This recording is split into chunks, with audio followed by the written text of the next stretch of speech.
just about ready.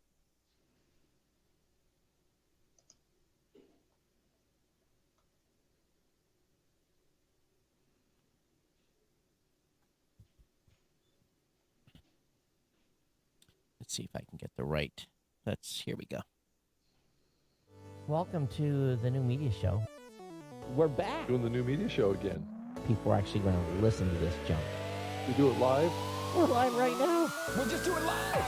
We're going live. We're going live. We just can't get enough. The new media show. Let's go. Just do it live. We're going live. We're going live. Bada bing, bada boom. The new media show. We do it live. Just do it live. We're going live. We're going live. We're going live. The new media show. I'm like Adam Curry, and you're more like John C. Dvorak. I think I am Adam Curry, and you're the old We curmudgeon. do it live. Doing the new media show again. The new media show. Technology. Whew. We make it sound so special. Here we are. Here we are. Welcome to the new media show. Hey, Todd. I was fully expecting we were going to have Facebook with us today, as all prepped, Nope. head in nude. It's Nope. not happening. But it is happening next Wednesday. Okay. Yeah. So they just changed the date on us. So better aligned with their team. So we're going to be joined by two folks, a product person and a marketing person from Facebook, to talk about the new, Facebook podcast stuff that they're rolling out. So, yeah. Well, that's exciting, and I was excited to have them today. Yeah. But it's for those of you that were all prepped. We're sorry. They will be with us next week. So, Yeah. but I do have an important update. I'm not going to die, at least right now, of melanoma I heard about cancer. this, Todd. Yeah. So Glad things got caught in time, right? yeah, but it's they're still going to operate on me, and So are you going to have to go back to? yeah, Hawaii? November 18th, they're going to take an inch by inch patch out of my back down to my muscle. So Wow. yeah, yep. So I'm going to have I guess I have a bit of a scar there, but it's better than death. Yeah. Right? So, needless to say, I know many of you listened to the last show, but I'm just, again, going to please. This is something, I had a general practitioner doctor that saw this thing every year for years, never recommended me seeing a dermatologist, which is an issue in itself. Mhm. So if you think you have something wrong, you have to advocate for yourself. If you don't, and the only reason and it was in a spot I really couldn't see unless I really got weird angle with the mirror. Mhm. And someone had saw me earlier in the year with my shirt off around the pool and said, "Hey, that looks funny. You should get that checked. You should right? get that checked." And but it came back pre-melanoma severe. So there's 3 rankings of that, and I'm very happy that it turned out negative. So please, everyone, if you got something going on, go see a dermatologist. Especially if you're a man, there's key things you gotta look at. Prostate, and when your you're colon, your Yeah. those kind of things on a fairly regular basis. when I was 50, I got the how should we say it, knocked me out and checked my everything out, and that's something you have to do. Yep. But make sure there's no polyps or anything else crazy going on in your intestines. I know this is a podcast show, but when I had to wait. The doc called me on Saturday morning. Here it was 8:30 like 2:30 my time, 8:30 in Honolulu, when gave me the good news. And he was pretty honest on the phone. He said, I didn't have high hopes for this to come back negative. And so anyway, I've dodged a bullet here. And, there's many things that kill people, but that's the number 2. Melanoma cancer is the number 2. And I keep hearing from Facebook, but yeah, my brother died, my sister died, my uncle died, my brother died. I'm like, wow. So get it checked, everyone. If you have something, when in doubt, go see the doc.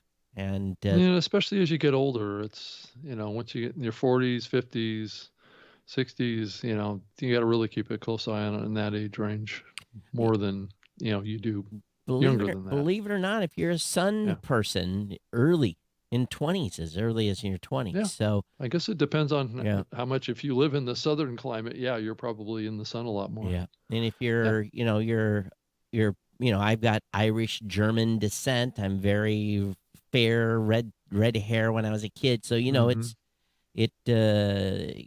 more susceptible to sun damage. But I think that hopefully, if I've talked about this on my personal show, I've talked about this on this show. So if we help one person here go get something checked, then please do. And here's another thing: dermatologists are actually not that expensive compared to doctors. If you don't have insurance, just to go see one and to, I think my total bill for that visit was about $400. Now I have insurance, so my insurance is going to cover probably 80% of it. But I don't know what the surgery's going to cost. Don't care. That's one of those things where you're like, okay, let's see if we have to max credit card out, let's do that. Because your life's worth a lot. So anyway, don't go because you don't have insurance. Yeah, that's true. But anyway, so Rob, the rumor mills are churning. And by the way, yes, sorry, Facebook's not here today. They'll be back. They'll be here next week. Thought they're going to be here. So the rumor mills are churning. Google is up to something. Yes, I'm hearing lots of rumors too, and they've had a little bit of a skirmish too around, I guess, blocking some podcasts. Well, they're being restricted from access to people under the age of 18. So that are not marked explicit. Yep. But so they use a variety of signaling. And I tell you what, I'm going to be doing some snooping around because I want to understand where the show originates, where, who else. Here's the problemo. If you're part of a network and one of the shows on the network is explicit and that domain gets flagged as explicit, you might get busted down just by circumstance. That was my initial kind of like, maybe this could have happened. Because when Google does they do it at the domain level when they flag a site for content. So if you're a general non-adult show on a network with your point of origin being that site along with an adult-oriented show, well, could they have been drugged down? I don't know. But I need to go look at the show in question and see if they're on a network page or what they are. Well, this is also a factor that exists in YouTube. Sure. So this whole thing of is the content designed for children or not, right? YouTube has that setting that you have when you publish a new video, it asks you that question: is this? And it has nothing to do with whether or not it's like children safe. That's not the intent of the question. The question, at least my understanding of it, is was this content created for children, right? Or not? And if it was created for really anyone or adults primarily, then you check it's not for children. Yeah, I have to do that for every live. It asks me, is this live stream designed for children? And of course, I always say no. I don't have to check anything. It's saying yes, it is. Right, but that also may flag with Google Podcasts, there might be some aspect of it that they're doing content algorithm that does content review of the podcast coming in, because I know that's what, YouTube has some algorithms that check the content, right? So I can see them doing that. I guess it's also potentially part of, and this is said by a Google Podcast spokesperson that as part of our efforts to comply with new children's privacy regulations in the United Kingdom and other regions, certain content may now be restricted for users who our system indicates may be under the age of 18. So, Mm. this is maybe part of a European Union rule that was recently passed for trying to target age-appropriate content to younger users. So, Yeah. Well, I guess we'll have to see what happens here. But if they're going to, it looks like, that I don't know, is Google running home to mama? Are they going to combine music and podcast again? Well, they've kind of thought of for years. I mean, I remember having this conversation with Google back in 2014 of, podcasts belong in YouTube, right? And more they were positioning themselves to head that direction. So I think we've seen the company go running at google.com Mm-hmm. as a place for podcasts. But they haven't really focused too heavily on podcasts in YouTube, even though the numbers and the research are showing that a lot of people are finding podcasts in YouTube more and more. So, and I think that there is changes going on at Google Podcasts right now. I know there's been staff turnover, and I don't really have a sense of what's going on behind the scenes, but there's probably something brewing. So we shall see. If you think about it, and for those of you listening, I've got a screen ready to bring up. Rob can't see this, but I'm on music.youtube.com.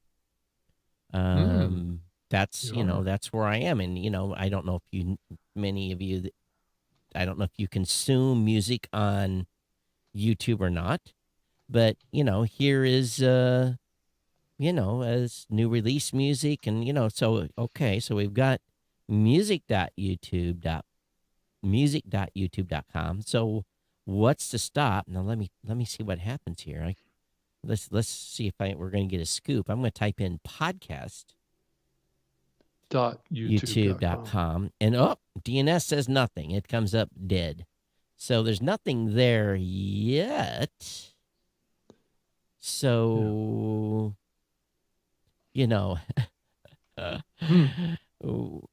that'll be curious to watch because I'm okay. I'll put $5 down here. Anyone willing to take the bet? That's not what's happening. I'm just betting it is. So they got rid of Google Play Music. Right. They've got a good YouTube app. It's got great penetration, obviously.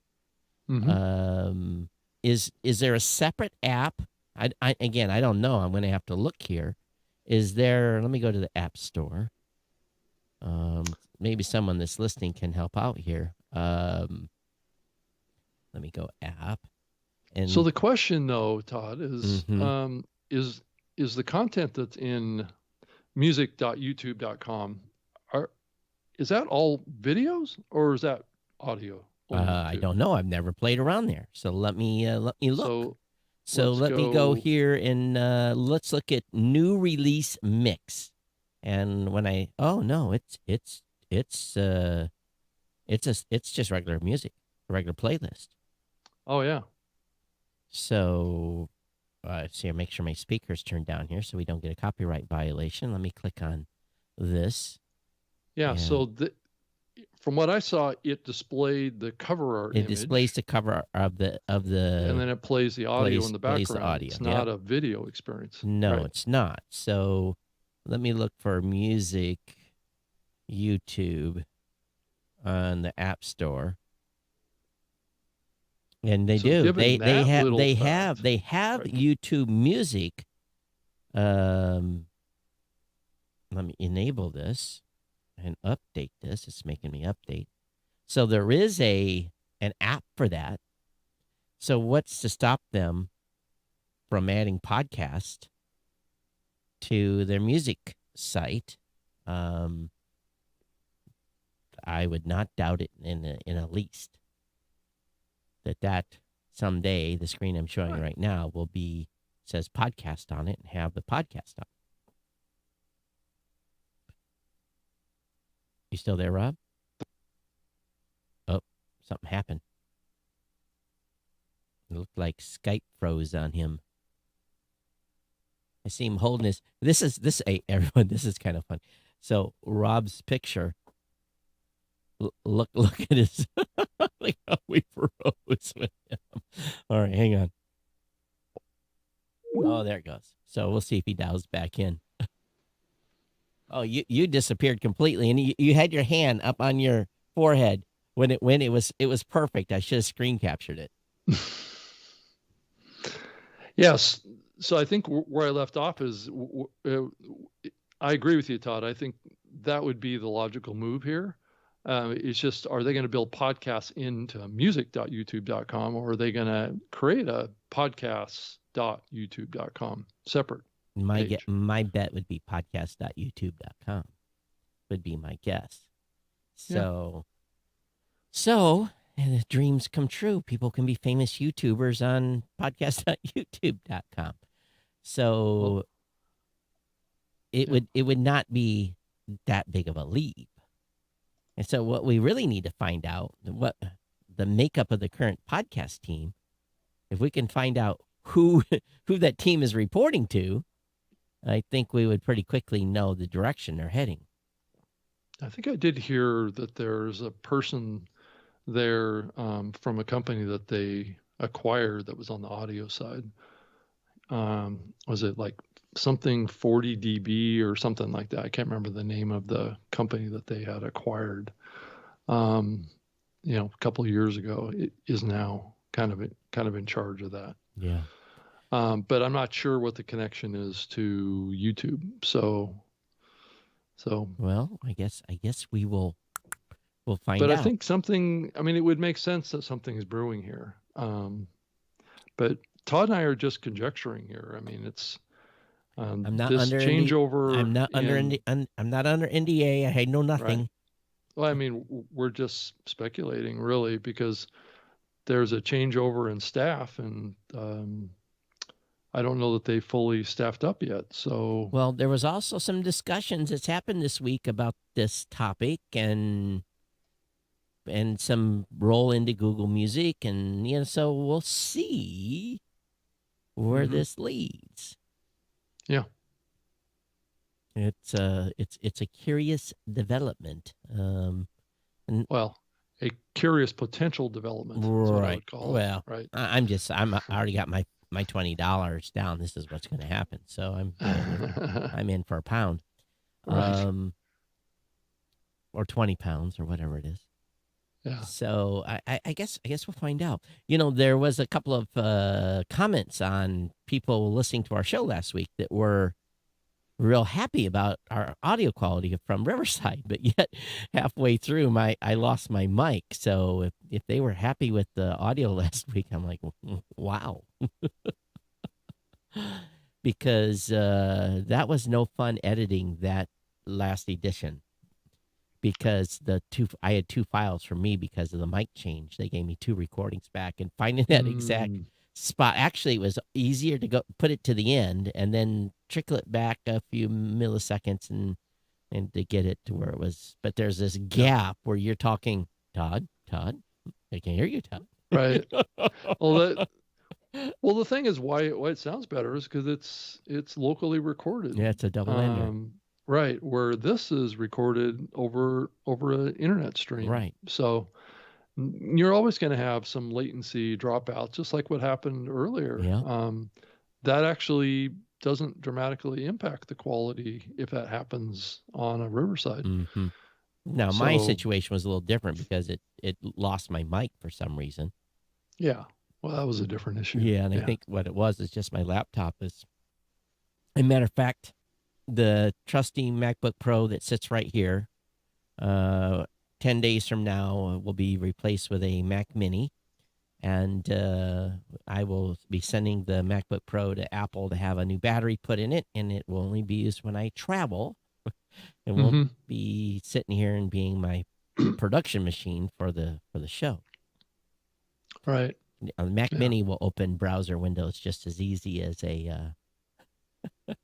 Matter of fact, it's a very inexpensive way to go to, replace a computer. Mm-hmm. Of course, I know you're on a Microsoft product. I am. Yeah, Yes. we'll get you switched over yet someday. Well, and I did notice that the upgrade to Windows 11 isn't going to make it to all computers. Yeah. So they're going to be, like I've got a 5-year-old, 6-year-old Surface laptop, and it's not getting the upgrade to Windows 11. Well, I've got a super powered MSI gaming laptop here that sits off to my side that's used really for nothing. Mm-hmm. It's really overpowered. So I don't know how to even check and see if it's going to get Windows 11. I guess you probably got a site for that. Well, you do Windows Update, and then there's It'll tell you a little program that you download that will inspect your system to make sure that it fits their minimum requirements. I got you. So that's how that works. So some of my computers are upgradable and some of them aren't. Yeah, so Windows 10 is still fine. So maybe it is, and they're going to keep updating, the latest Windows 10. Yep. For some couple of years, probably in the future. But anyway, Todd, we should probably move on and talk a little bit about the kind of article that James Cridlin penned about the differences between Apple Podcasts and Spotify, by, I guess, quoting an article and talking about an article written by Mark McCreary from Podtrac. So about the differences and where Spotify is versus where Apple Podcasts is. And I thought that the interesting distinction in the article was the calculations, and this is all based on the month of September, that they separated this concept of monthly audience from monthly streams and downloads as a distinction. I don't know if you I saw that. honed in on that, Todd. But I do know that the bigger kind of radio platforms like iHeart and others are starting to talk more about audience, and that is a different metric than a stream and a download. And they're really pushing for talking about audience because they're not going to win otherwise. Well, because that's what the advertisers want to hear. Oh, What's the audience? Mm-hmm. They don't want to hear downloads or streams. So that's what it's about. iHeart and all those folks, they can talk all the beep they want. The simple fact is, if you look, they're doing less than, I don't care. They can have, okay. It is impossible for, it's fuzzy math is what's going on here. And the claim, and we're not going to talk about Spotify, but let's talk about iHeart. They have less than 1%. 1% of all traffic that I'm measuring that goes into their platform. 1%. Right. So less than 1%. A decimal of a percent. And yet they want to try to say that they have, or even Spotify says they have this big audience. Well, I mean, that's true, Todd. I think, we have to look at this through the lens of Podtrac, right? Because this data is coming out of Podtrac's tracking, and Podtrac tracks a lot of big networks. iHeart's one of them, and they're taking a snapshot of the industry. What you show, what the data shows, is not reflective of the whole industry. It's reflective of the clients that Podtrac has, which is a fairly small subset of the podcast space. But it does show in the numbers that they shared. And the problem is, and we've been talking about this for years, Todd, is the extrapolation that's being made based on Podtrac numbers to apply to what's happening more broadly in the in the podcasting industry. And to some degree, that may or may not be true. And we have really no way of 100% knowing how much of this is, skewed data versus reality. We just don't know. But the study, I don't know if you saw, read through the article, but it does show that iHeart had the biggest growth over the period of August 2020 through September 2021. So it showed a 92.6 growth in downloads and a 95.8 share growth in audience. So it's the fastest growing. And then So Chrome, when you have 100 and you go to 1,000, right? then you can make a big claim like that in percentages. Right, it's a percentage. There's claim. no It's not raw numbers. Right. Give me the raw numbers. Let's hear the raw numbers. Yeah, I mean, what's the real share compared to Apple? Because Apple is showing in this data that they are up 8.1% on downloads, and they're down 6.2% on audience. Now, one of the things to think about here too is that when we talk about audience, that is how many they're assigning how many people are actually consuming this. It's not the frequency, right? How many times they're downloading, all that stuff. It's just it's a people count, right? It's how many people have actually engaged with this. And what they're saying is that Apple is engaging with a fewer number of people, but the number of people that are using the platform, and this shouldn't be a surprise to anybody, are actually downloading more podcasts, right? So this metric that we're talking about here, and I know that James also makes an extrapolation that that the indie listening apps are declining in market share. And if you look at the research, it lays that out. It says there was a 24% decline in downloads for Podcast Addict and a 32% decline in downloads for Stitcher, and Castbox is off 31%. And you run down, but then you go up to the top of the list, Apple Podcasts and Spotify and iHeart, they're all up, right, in all these metrics. Yet right. Podcast Addict, Overcast are well beyond 1% global market share of total downloads, well above, and iHeart is not. It's not even breaking 1%. Right. So they're doing well as a percentage in PodTrack, right? As compared to other data that's in PodTrack. Right. How many shows, and I don't know that we know a number to this, Todd, how many shows are actually tracked by PodTrack? I don't know. Like, is it 10,000 shows? Is it 5,000 shows? I have no clue.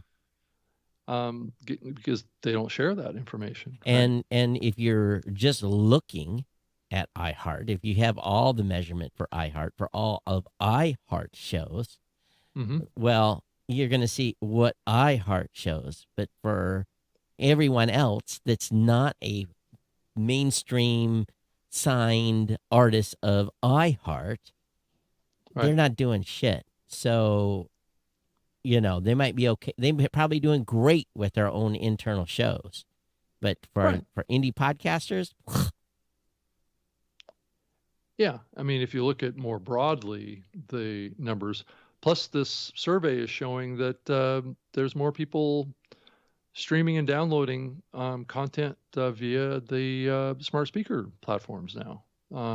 That looks like is up in these numbers, which I think is, believe me, I'm happy to hear that any kind of upside is happening with the smart speakers, because it's been a little flat for a while. So, but I think, this contention that there's a bigger audience listening to podcasts in numbers is okay. What that means is if you have, let's just use a number.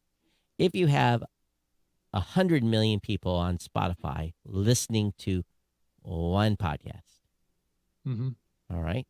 So they have 100 million people that are using Spotify. Right. But if you have 400 million, 500 million people listening to 5 podcasts on Apple Podcast, yeah, I can't. You just can't convince me based Well, upon at yeah. least the numbers I see. Where they're not even breaking 10%. Right. And also, I mean, I haven't talked about Spotify's numbers in here yet, but they really exemplify what's really going on at Spotify. And that is that they're showing more audience, right? Or more users of podcasting, but they're also showing a decline in that larger number downloading and listening to shows. So what that's showing is that there's an inverse relationship between Apple Podcasts and Spotify. There's fewer people listening to Apple Podcasts as a percentage, right, than Spotify, but the people in Spotify that are listening to podcasts are not listening to as much.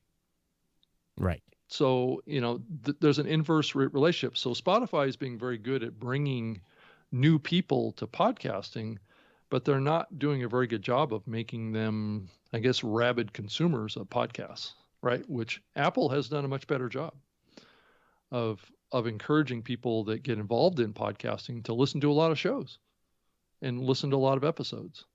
So which would we rather have, a platform that's growing the kind of passion for podcasting, or do we fan the flames of encouragement for people, for a platform that's bringing new people, but they're not really listening to much?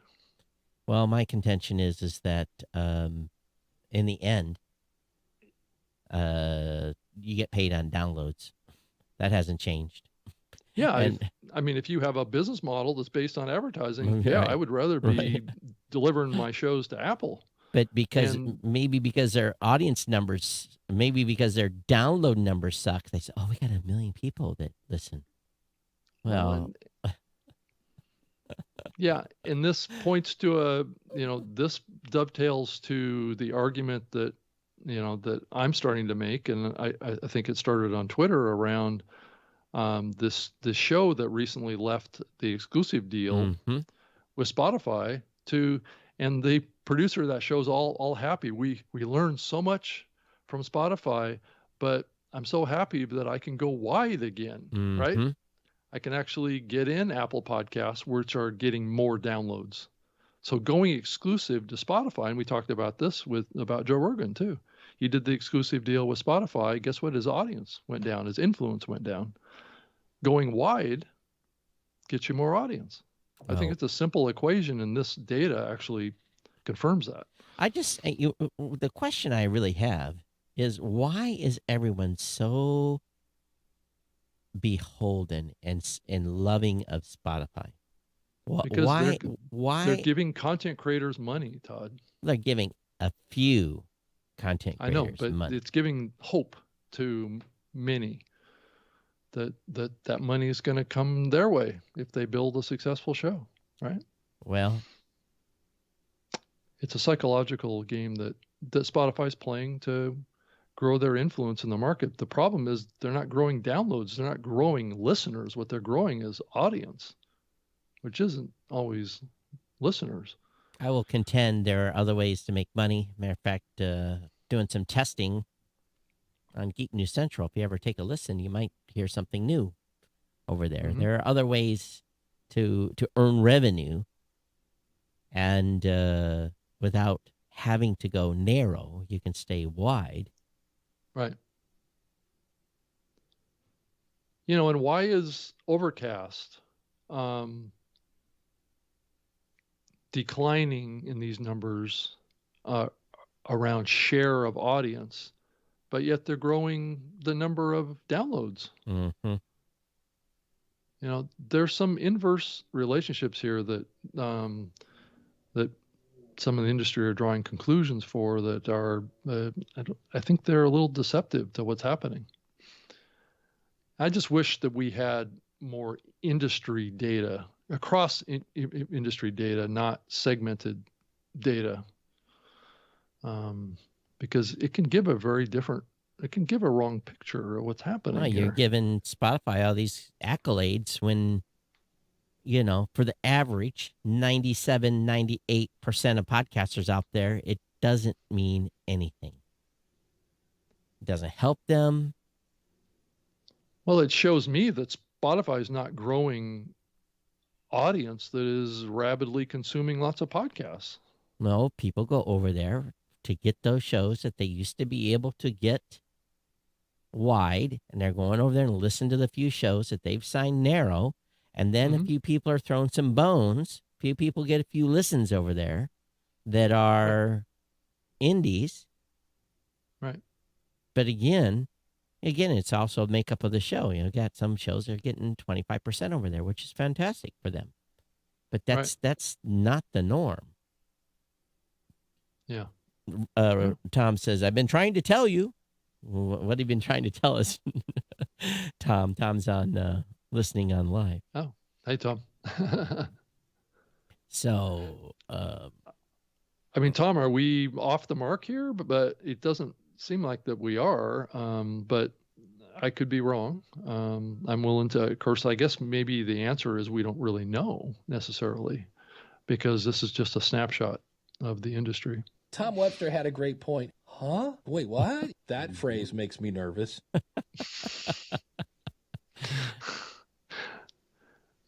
Tom is a pretty coherent guy when it comes to this kind of stuff. So it's I think you have to take this with a grain of salt. It's a snapshot view. I think it paints a picture to me that makes sense. And it doesn't paint the picture that everybody wants to have it paint. I just, I just look at the download numbers. Sorry. And we can see, here's the that's thing. Engagement. Downloads equals engagement. Downloads, plays, whatever we want to call them. Here's the thing, though. I can see where duplicative audience is. When you're measuring a wide body of shows, you can see where there's duplicative audience and where there isn't. It takes some heavy crunching to see where IPs come in for specific content. And podcasting is, if you go back to Tom's study, what is it? Average number of shows a listener, what is it, 6 or 6.7 or something like that? Yeah, I think it's like 7. Yeah. So Tom says, first of all, Podtrac doesn't measure audience. They extrapolate audience with a logarithm from their download measures. That's a different dog. That's true. They're extrapolating audience. But, I can come up with an audience number too. If we want to look at a 30-day, well, let me think about this.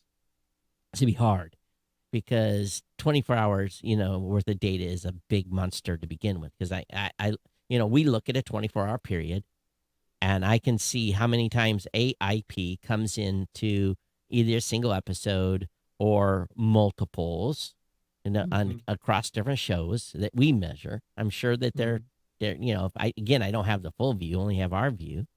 So I can see on a 24-hour period what an audience looks like for a day, what a unique audience is. And that's a pretty big number. But then spread that over 7 days. Maybe that's the one to tell Angela, take 7 days worth of data.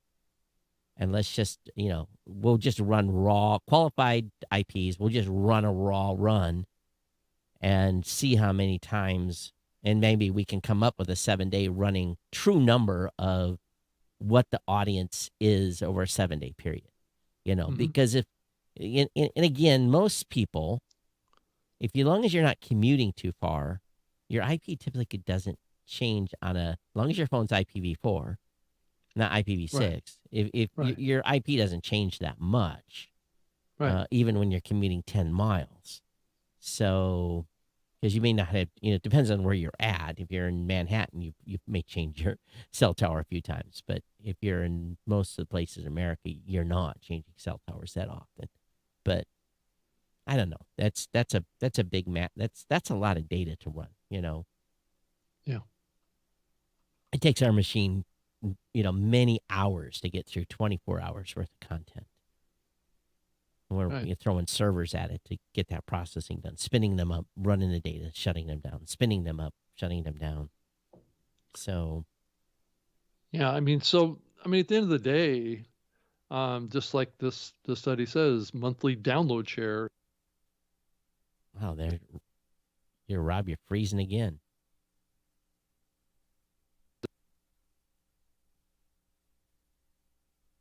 Yeah, we're going to lose Rob again.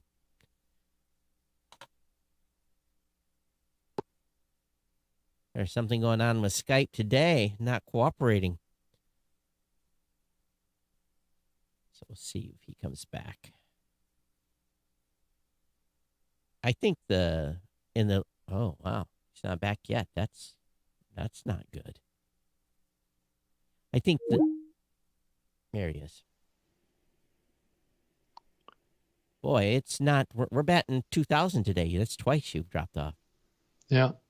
Yeah. So I was going to run the speed test here to see where we were at, but I think Right. again, it's one set of data, and I mean, Apple's still kicking butt, even in Podtrack's numbers on streams and downloads.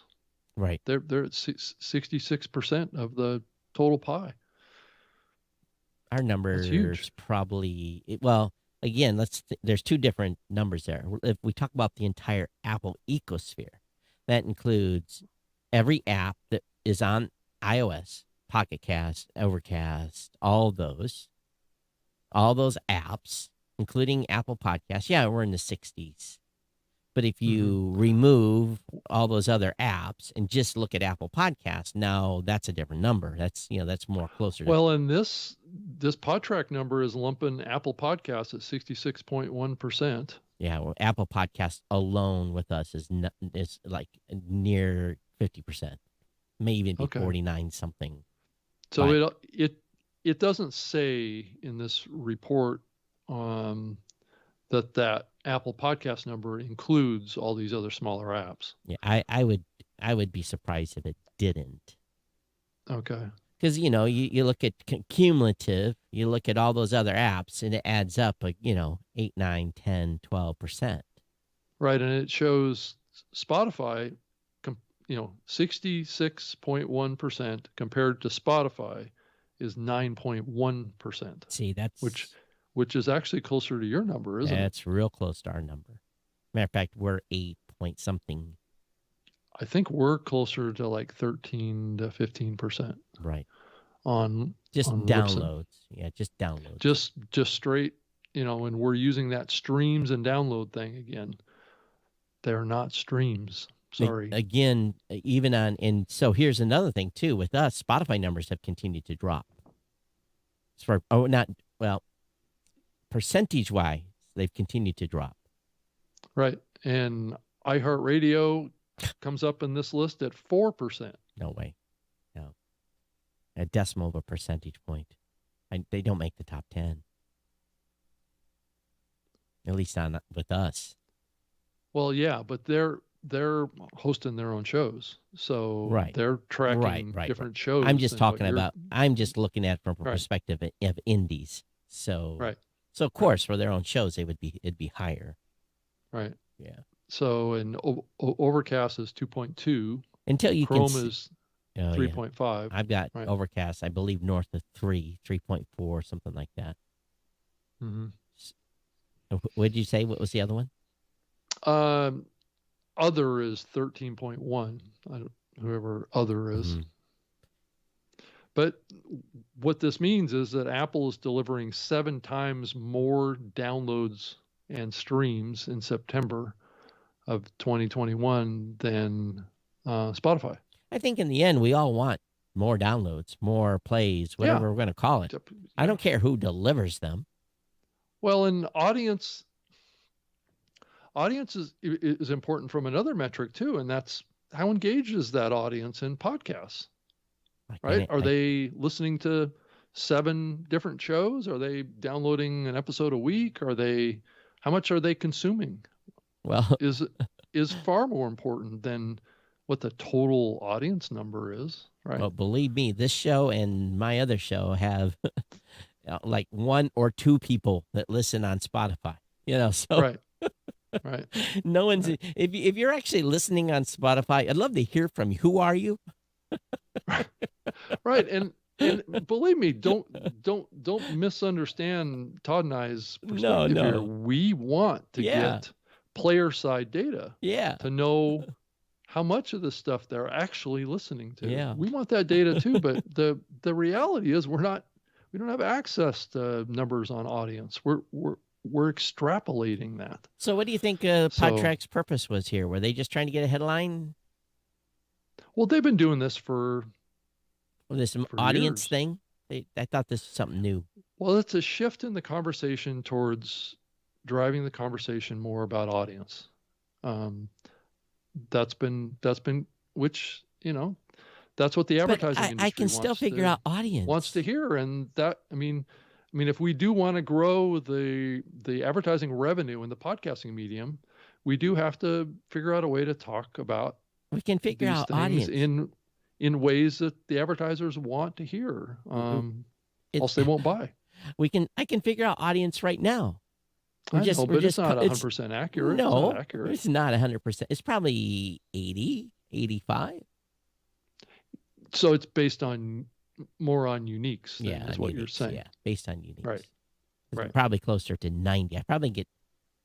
Yeah, probably close. I can get close to 90% based on just on uniques. Now again, don't know if they listen.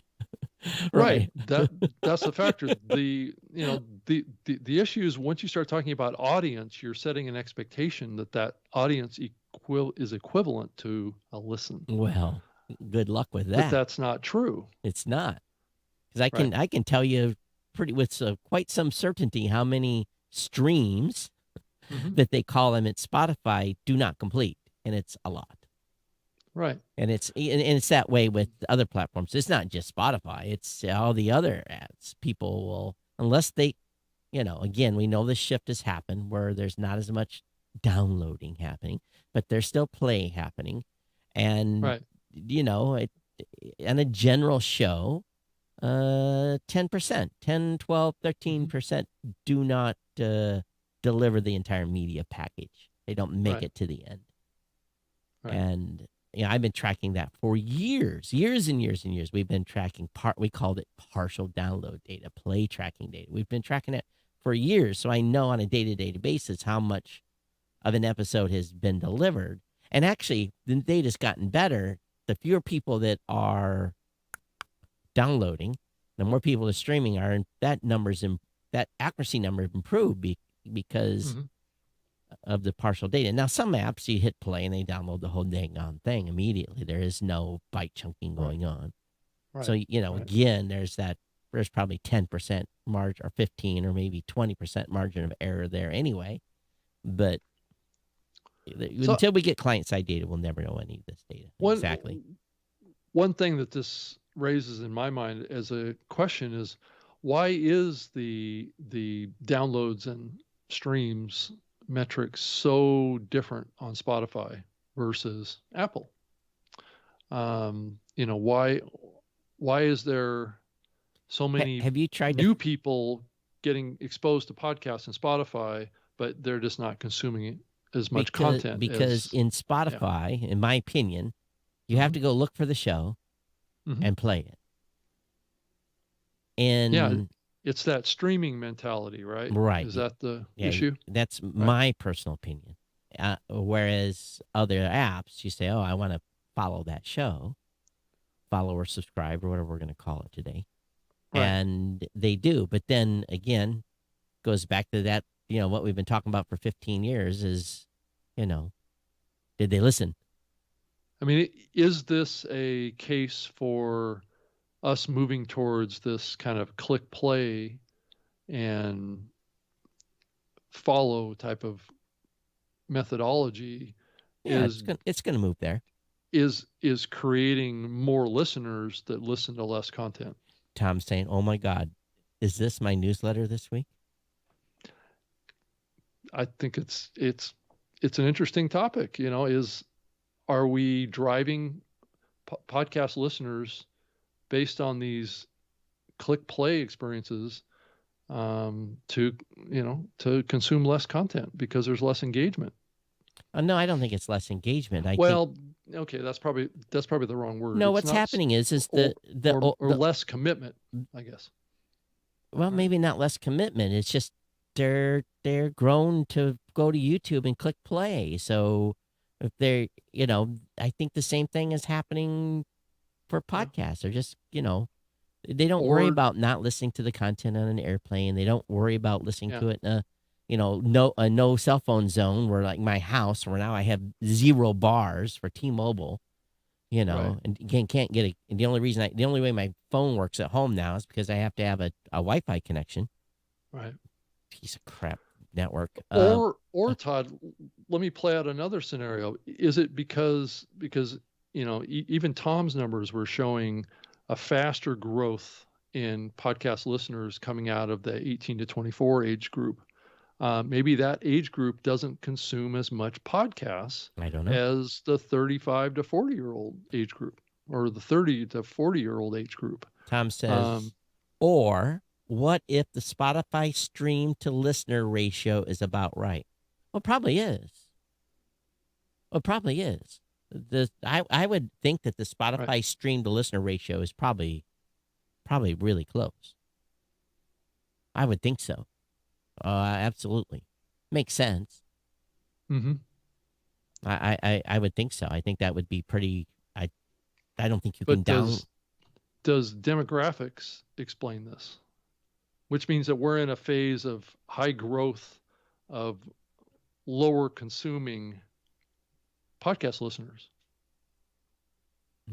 because of the Mhm. age demo, but they're spending more time listening to music than maybe a 30 to 40-year-old is. I don't know, but I think Tom's right. If the Spotify stream to listener ratio should be pretty close, I don't think we can doubt that. Yeah. Based upon how I've used the app, I don't know. We'll have to have a bunch of Spotify users tell us how they use the app. Yeah. I guess Whereas that would make sense. I was just on an airplane and got stuck in Chicago and, had all kinds of minutia to get home here recently. I wasn't on Southwest, by the way. Thank goodness. Thank Right. God, I would still be in Chicago. Or actually Amtrak came in pretty handy. And what was I doing? I was catching up. I listened to, 4 no agenda episodes on my trip home. But I hadn't listened for a while, so I actually had to initiate when I hit play, when I had internet connection, they would play because they had stopped downloading automatically. So was my ratio 1-to-1 in that instance? Probably, because I didn't actually reinitiate the download on those older episodes. I just listened to the last 4. So I was definitely a 1-to-1 there.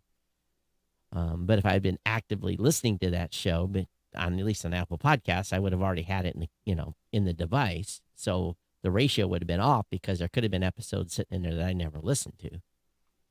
Mm-hmm. So in that instance, the ratio is definitely lower. Has to be lower. I think we've all we've been talking about this for 16 years. Right. And by the way, I know you already passed yours. Happy 17th anniversary in podcasting, Rob. Yeah. Thanks. Yeah, that's true. September 15th, 16th. For me. You were okay. Well, mine was just 4 days ago. So, but yeah, so again, don't care where they listen. Long as they listen, long as we can still count it. And those that need to can still bill for it. Then I think we're good. I don't care if Spotify brings on 100 million new listeners that listen to 6 or 7 podcast episodes. Fantastic. It'll show up in the data. It'll show up, and we'll be able to tell them. So I'm good. I don't care where the growth comes from. Like, believe me, I'm not Yeah. I think they get undue attention. I think there's Yeah. undue claims made by some other platforms too. But again, Mhm. I look at this from an indie perspective. I'm not measuring iHeart produced shows. I'm Right. measuring, 100,000 podcasts that are on iHeart that are not iHeart shows. Right. Yeah. Right. I mean, you guys and Lipson is pushing shows out to iHeart to Right. be in their catalog, Yeah. and we're not seeing a huge listener base No. consuming content over No. there. No. So But it's they and rightfully so, they promote their show. I don't have their app, hmm hmm but I'm going to assume that they're right, pushing their podcast in the prominent positions in the playlist. That's right, what I would do if I was an iHeart executive. Our shows go to the top, the rest of the minions go on the bottom, hmm and so be it. and to some degree, I'm sure that's happening at Spotify too, with Oh, all I'm these sure. exclusive deals that they're doing. And they have So to. Why would you? It'd be dumb for right, them not to promote Joe Rogan and all these other shows that they've spent millions of dollars on. Matter of fact, right. if they didn't, someone should be fired. So it should be fine. Yeah. Yeah, Todd, I saw that Apple Podcasts did an update to their Apple Podcast for Creators page, and if you saw this, the podcast host providers, it's an updated list Oh, maybe I and didn't. linking to everybody, and any new ones got on this list. Like some of them I hadn't actually didn't know that much about. So What's kind of funny is this week has been the week of someone has gotten pissed off by some shows that have grown. Well, I know the company. I can't say. mhm. I think it's very ironic that there is a certain company out there that are shedding. I guess that's the better word to say it. Shedding They're shows. shedding Yeah. shows that are moving a lot of bandwidth. I just moved one that's moving 130 terabytes a month of bandwidth because the hosts said they're costing them too much money. So I brought the guy over, and so now I'm carrying the 130 terabytes of traffic. One new and notable on that list of podcast hosts, which maybe I shouldn't be surprised, but it was Fireside is now on the list. Okay, whatever. They're not making any news. Whatever. We don't need to talk about Whatever. them. Right. Right. So, but and a couple of them here I don't really know much about. so Rob, have you got any of these shows moved to you that were being shed from this particular host? Yeah. Oh yeah. Oh, okay. Yeah. Yeah. I think it's safe to say that there's constant movement going on. So it always cracks me up when these calls come because the podcaster's in a panic. I don't know what I'm going to do. I'm like, come on, just migrate over here. We got you. So one thing I did see that You don't want to talk about this. You just want to keep on moving. It wasn't from you guys. I don't have any trouble talking about it, but yeah. Okay, go There's ahead. just not a lot to say. But, yeah. Be careful who you host with. And watch. And unlimited doesn't always mean unlimited. Well, maybe at times unlimited shouldn't be unlimited. So there you go. Yeah. Okay. Right. Stop sign. We tell all independent podcasters, as long as you are not a commercial show, you can be on a flat rate plan. Right. But if you, yeah, we're clear about that. Right. And 97.8% of the time, shows that are commercial or businesses know they can't be on a flat rate plan. And their business, that's their pay business rates. Or go somewhere and host it for free. And not many do. So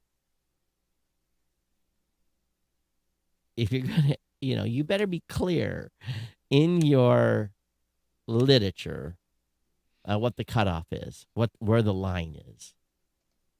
If it's X number of downloads, if it's per month, if it's X number of terabytes. 130 terabytes is not an insignificant amount of bandwidth. No, it's not.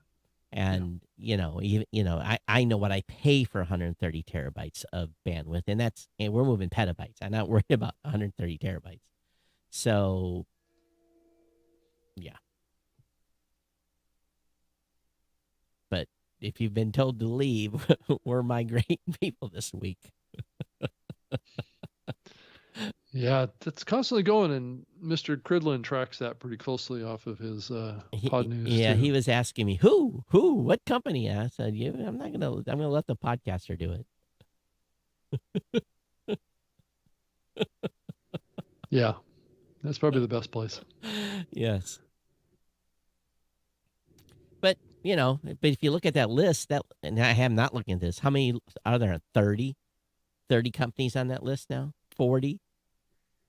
I don't know, I didn't count how many. 1, 2, 3. There's 4, 8, 12, 16, 20, 22. Oh, so there's more than that, though. So I think so, but these are only ones that have been successful in getting Apple to add them to the list. You saw that one report, someone came out and said market share by number of episodes produced, right? And yeah, that was, it's what it is. And, I know what my market share is just based on customer numbers. I don't have to worry about how many episodes they're producing. Yeah. Yeah. Did you follow this article or the whole story around Aussie and media and their kind of unethical behavior and making promises that weren't true, and then they said they were going to shut down, and then they came back saying that they weren't? I didn't really dig into that. I didn't have time because I think that busted last week while I was worrying about dying. Yeah, just that. I was preoccupied a little bit. So give me the scuttlebutt here. What did they do? Well, I guess I don't know deep information because I was like you to some degree. It was kind of like I'm just hearing things in the periphery about this. But Stephen Goldstein actually wrote an article about it as, kind of like a little bit of a cautionary tale about this thing. And his takeaway from it is as podcasting has snowballed, creators, publishers, and advertisers find themselves competing for limited shelf space with escalating pressure on jammed social and marketing channels, competition for cross promotion, and to many sound like cross promotion, and to many sound like a shows. I'm not quite sure what he was saying there. There is desperation out there that can lead to warped thinking and questionable tactics. And I think that's been going on in the podcasting space for a long time. There's, these folks that, have popped up trying to, stimulate your download numbers and all sorts of games that have been, people have played in this medium to game the system of sorts. And I think that's what this network was being, called out for, was kind of questionable tactics around creating attention and inflating numbers and doing all the things that you shouldn't do to grow a credible platform or network or whatever you're building. You need to do it based on some integrity and not cheating and lying and giving out fake numbers, and all that stuff will come back and bite you. Yeah, luckily, it's probably been 2 or 3 years, maybe more, maybe 5 years since I've gotten a call from a podcaster said, Todd, we want to run some advertising, and our show's got, X. And where I've had to respond, great, are you on our stats? No. Okay, we can get you on the stats, and we'll talk in 10 days. And usually those conversations were much different after the 10 days. So I haven't had those types of conversations anymore for years, because I think podcasters have kind of there's enough level playing field now with statistics that you're not gonna be able to boast on. Well, you can probably still lie about your numbers if you're talking to someone else, but Yeah. it's not like it's going to be something that's not going to go unnoticed if you try to bill. The media buyers already know, certain shows are going to perform at certain levels. Yeah, and I mean, it's just a matter of time you're going to get found out. I mean, Ozzy was claiming to have a footprint of 25 million email subscribers and a social reach of 25 million and 30 million YouTube views. Well, that was But the network was saying that. yeah, Aussie media was claiming these to be the case, even though they didn't turn out to be true in any regard. I mean, it was a new network. It wasn't something that's been Right. around for very long. So how all of a sudden do you have these huge numbers? So and it got the guy in trouble, and he had to come out and say that he was shutting it down because he was under a lot of pressure. But now he's coming out saying that he's going to keep it going. So he's just going the to question, change his ways. I guess. So he didn't admit that he inflated. Again, I don't know here. Again, this is I'm saying this based on not knowing the full story. So he didn't really admit to any wrongdoing. He just said he's going to keep on running. Well, he was buying numbers. He was buying eyeballs and listeners through these paid methods, the right? Click farms. Right. So maybe in some of the platforms it was showing similar numbers, but it just wasn't built on real credible audience. It was just. So I'll tell you where Click farms could become potentially totally damaging to the space is if Apple continues their progression towards obscuring IPs. Right. Because then we're going to really be blind in a lot of areas. And what I'm talking about here is now when you use Safari on your mobile device, if you have something, what is it called? Something Plus, you can basically use a VPN. And if they continued that progression of rolling out the VPN capability to they've got a list. Apple produced a list. There's it's, I don't know how many hundreds of thousands of IPs it is, but it's basically downtown LA, Burbank. It's got all these different IPs of areas that if you're in and you're on Safari, you'll show up as being in, everyone in that area will show up as the same IP.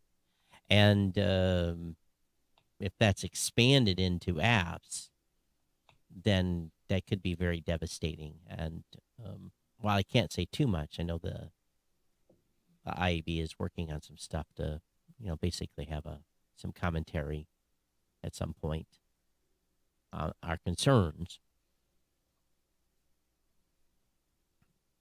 Are we off the air on YouTube? We may have lost the stream to YouTube. So,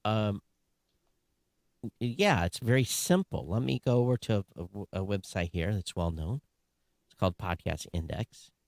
And we'll go over to... Yeah, how many active shows? Is that where you're heading? So, yes, I am. So I'm heading over here, and today there are 4.3 million shows in the Podcast Index.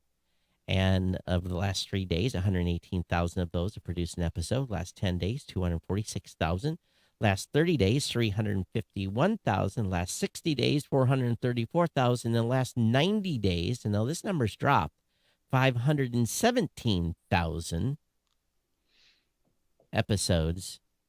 517,000 shows have produced a single episode. So that number, I think since we've been doing this show for at least the last 2 or 3 years, that 400,000 number in the last 60 days is, it's hovered maybe up 10, down 10, but it's always around 400K.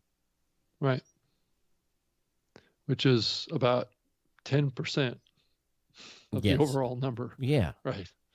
And if you go 90 days, it's only 517,000.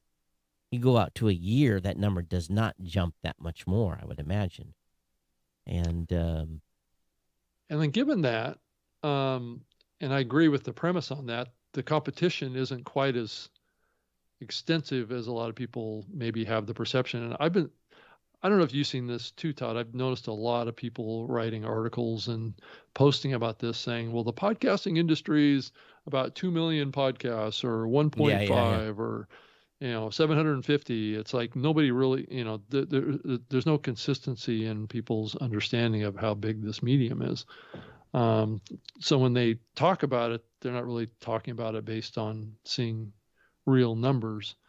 But it does beg the question, well, of that 400,000 or 200,000, depending on what the frequency is, what makes a show, do you think, that nowadays get downloads? I mean, is it just distribution, being everywhere, or do you think that there's something, and I'm trying to unlock this myself because more and more podcasters are wanting to grow audience. Well, what's the magic formula to grow audience and really grow audience, not just make the claim, I'm growing audience, even though I'm not. Right. It's in a word, and I'm going to steal this from my Hawaii time. Grind. Yeah. You got to grind. You got to do everything. Why are these big shows successful? They're coming out of these networks because they have a team that does marketing, does a lot of stuff. Does a lot of stuff. And for the independent content creator out there, you don't have a team of 13. You have a team of 1 or 2 if you're lucky. Right.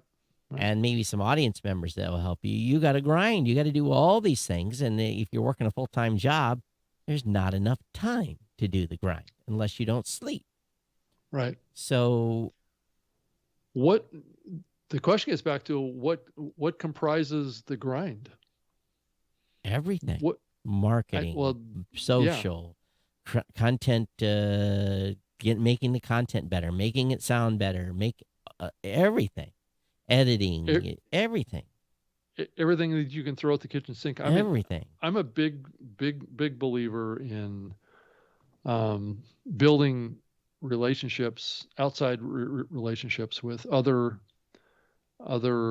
entities, people that have a like mind for what you're doing, doing cross promotion partnerships, doing all sorts of stuff to getting you exposed to audiences that have shown through other mediums to have an affinity towards the genre that you're in. The problem is getting people to do that, because a lot of podcasters are introverts, right? Mm-hmm. That's been the common characteristic for a long time, and don't naturally feel inclined that they go out and network and build relationships. And I do think that in this COVID climate, I think there's less of that happening, where people are meeting face to face. People aren't getting out in conferences. They're not meeting people. Everything is done over email or some sort of messaging app or something like that. And it's not as, people aren't connecting with each other as much. And I think that does hold back podcasting, because I think back to all the years that I did stuff, and it was all about connecting with other people. Just give an example. This whole Facebook thing that we're doing next week, that's an example of what I'm talking about. It's reaching out to other groups, other entities that have a potential win-win opportunity with the show, right? And creating opportunities and reasons for why audience would come in and listen to that show. They're going to come in because nobody else in the industry has had people from Facebook on talking about what they're doing with Facebook podcasts. So if you can do something that's unique to gather attention, or you can partner with somebody that's got higher profile than you, I think there's some power in that. It builds credibility for you as the host as well as the show. So there's lots of things that you can do, right? That's like one of that's like one, right, of 20 things. It is, right? And I for 3-4 years ago, I had this list of 13 things you could do to grow your show. And and it's like one subset of that was, all right, you're getting ready to hit a round number, 100, 50, 10, 250, 300, whatever. Mm-hmm. then what do you do for that specific episode? You talk to the news outlets, you talk to radio in your local network. You just do, you got to get that exposure. And again, it's about networking, getting exposure. Yeah. Why did I go to CES and do everything I did for all those years? Was to get exposure, get access to those audiences. The value I got out of GoPro, linking back to my little tech website, not only gave me Google authority, gave me credibility, gave me access to a new group of people that were excited about GoPro and wanted to know about it, and they come listen to my show. Now, how many of them subscribe? Who knows? Right. But rinse, repeat, rinse, repeat, rinse, repeat. I did that, 60 times or 80 times at CES. And then I took the other team members 40, 50, 60 times, and I put their content in my content, and we shared it all. And what did we do? We networked together to build awareness and build each other's shows, and it worked amazingly well. But I had to take PTO, right? Because it wasn't full-time podcasting. I had a job. Even today I go to CES. Raw Voice just doesn't let me go to an event and hang out for a week and not work. I have to take that's still on me. I have to take PTO to do that. Right. So it's just, again, one thing of many. And I think a lot of content creators, I had a conversation yesterday with a gentleman that is in a couple of niches of content. And they're producing shows and they're having success. So he called me, says, what can we do to help grow the numbers? And we went through everything. And I told the guy after 30 minutes, I said, you're doing everything right. I said, you're the first person I've talked to in a long time where I don't know if I have a recommendation for you. But Rob just made me remember I missed one, that cross promotion of shows. I didn't tell him to do that. So that was the one thing that didn't come up in the conversation. So think of the value we got out of that in the early days of Tech Podcasts, and when we had those shows all doing cross promotion and and sharing. It was huge value, but you just can't create content, and you can't just post on Facebook, and you just can't post on Instagram, and you just can't post on Twitter and LinkedIn, and you just can't. You got to do more. Right. And that's the key takeaway. You still have to produce amazing content too. It's and I'm tired just discussing that. And there's there are shows out there that are diamonds in the rough, right? Yeah.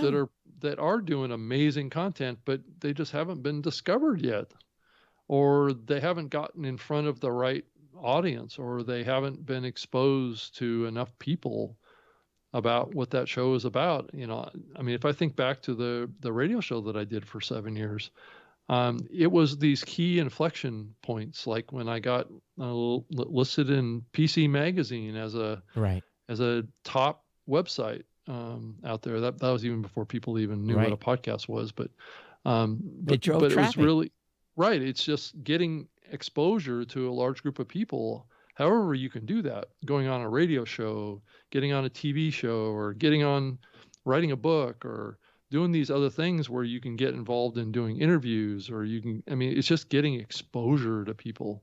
Sometimes can make all the difference in the world. It makes all the difference.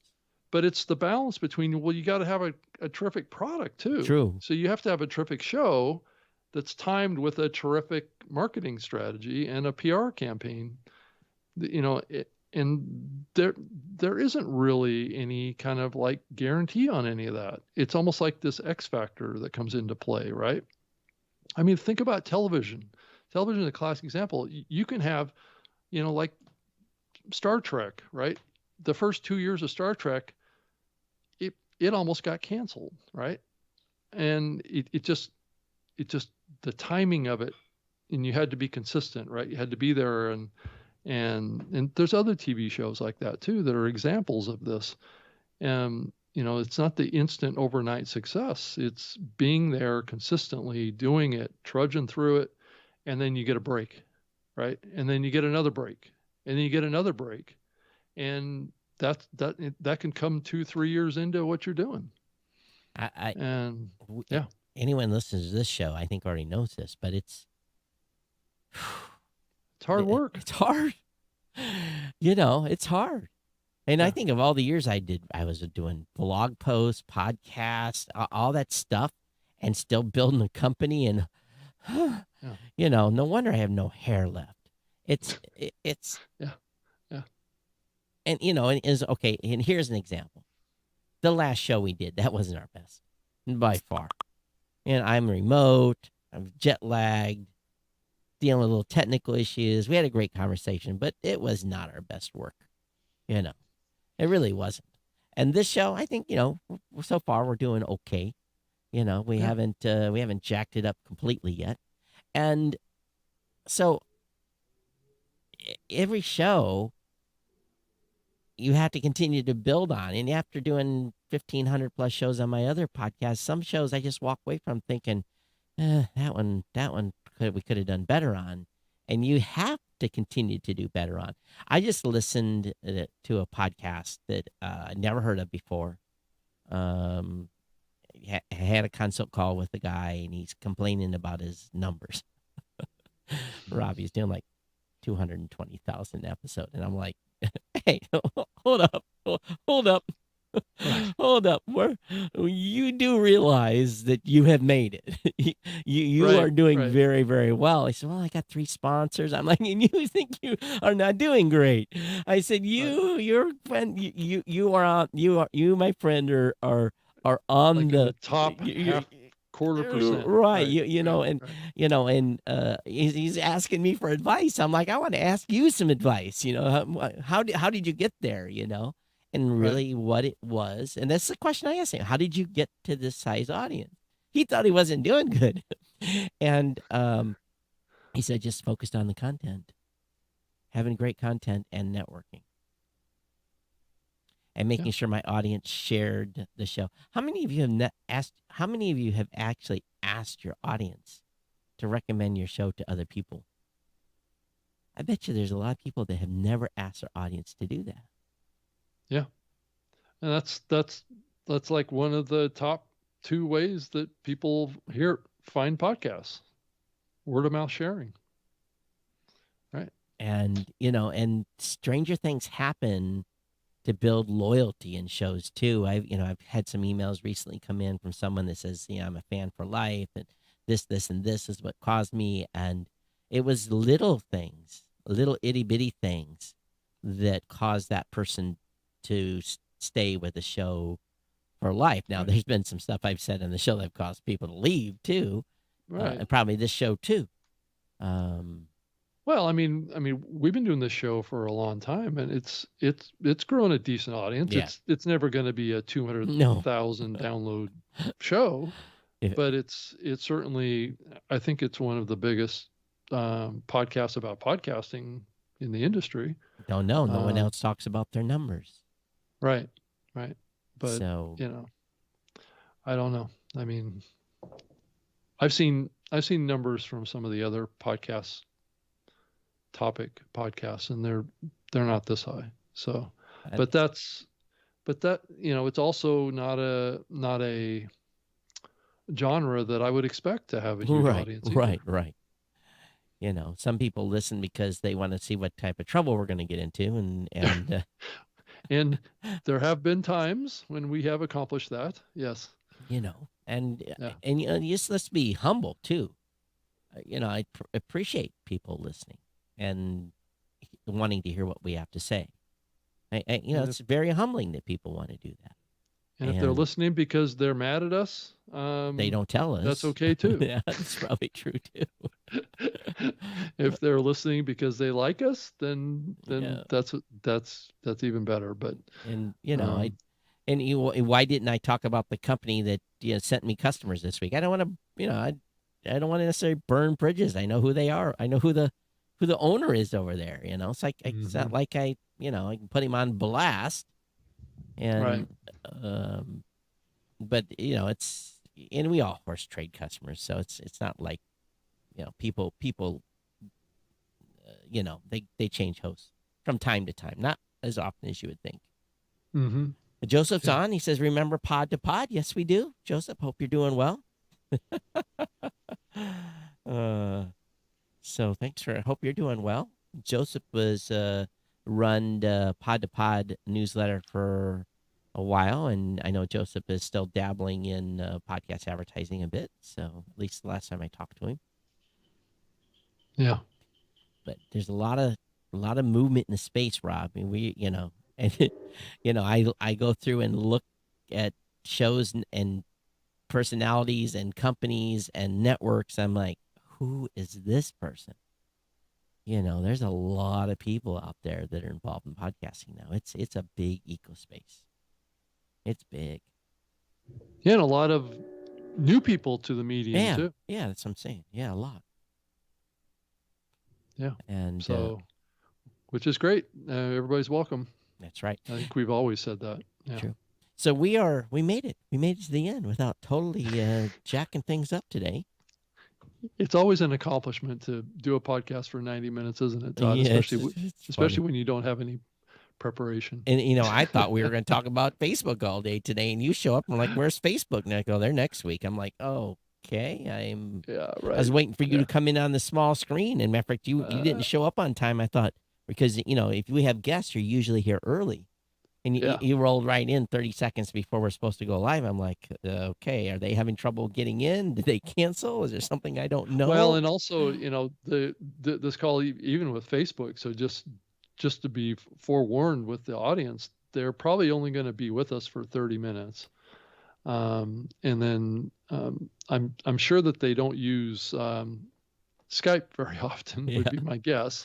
So we're asking them to do a conference call between two of them coming in on one line. So it may be a little bumpy to get started with, because I think we went through that when we brought the Google podcast guys on. Zach team, right? And I will just kind of comment without revealing too much. They're like, we'd like to have a meeting about the show, and I'm like, well. I said, Rob and I normally don't do meetings, and here are the 10 things probably podcasters want to know the most. Right. And I think that got them over it got the him hump. Talking is what it did, Todd. You think so? Well, that's what I said in the email. It's like, oh yeah, we're talking about those topics. We'll be sure to cover those on the show. And then I'm going to send you another list of topics that make sure we cover on the show. How are we going to get? We're just going to have to fire questions and be boom, boom, boom, boom, boom, boom to get through them. Well, I think they'll probably wind up staying longer than 30 minutes. I mean, I kind of proposed that in the email. I said, well, you guys know that we do the show for 90 minutes, and we'd love to have you stay a little longer than 30. So, right. Yes, indeed.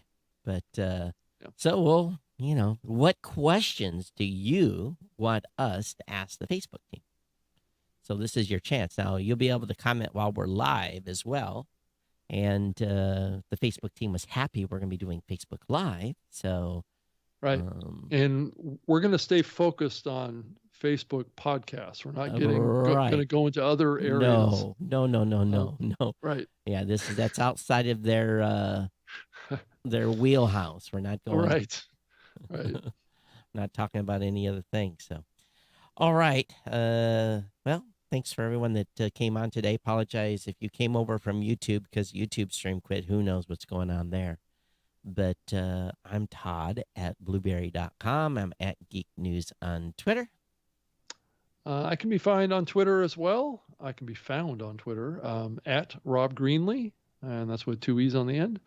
And I can also be reached via email if you want to send me an email to robg@lipson.com. And I do have a website, robgreenlee.com, too, which is updated. And if I will add, if any of you want to help out in promotion of the show, want to assist in any way, we'd love to have help.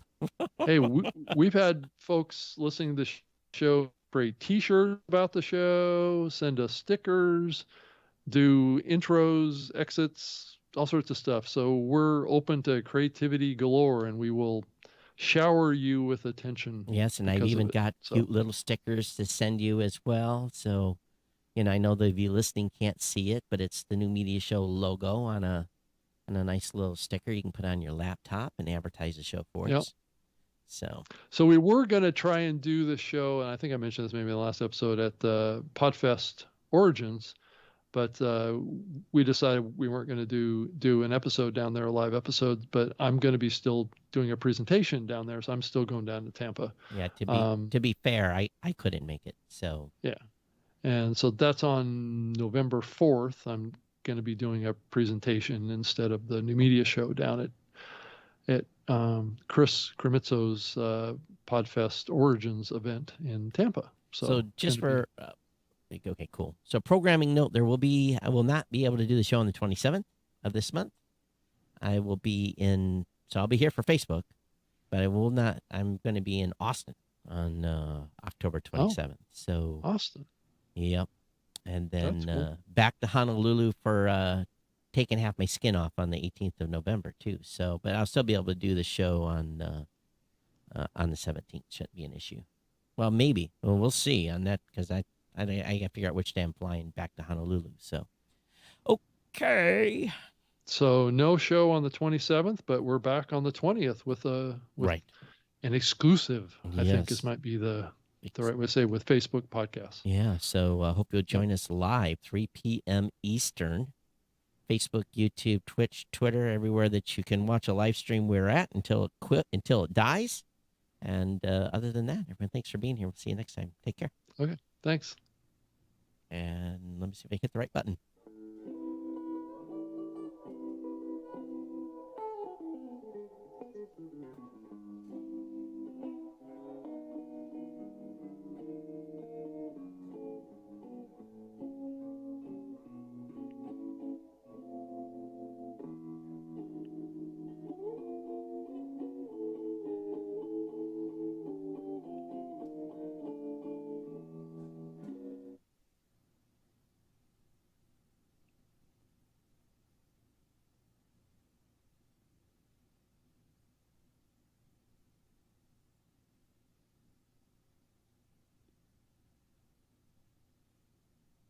Oh, I guess the YouTube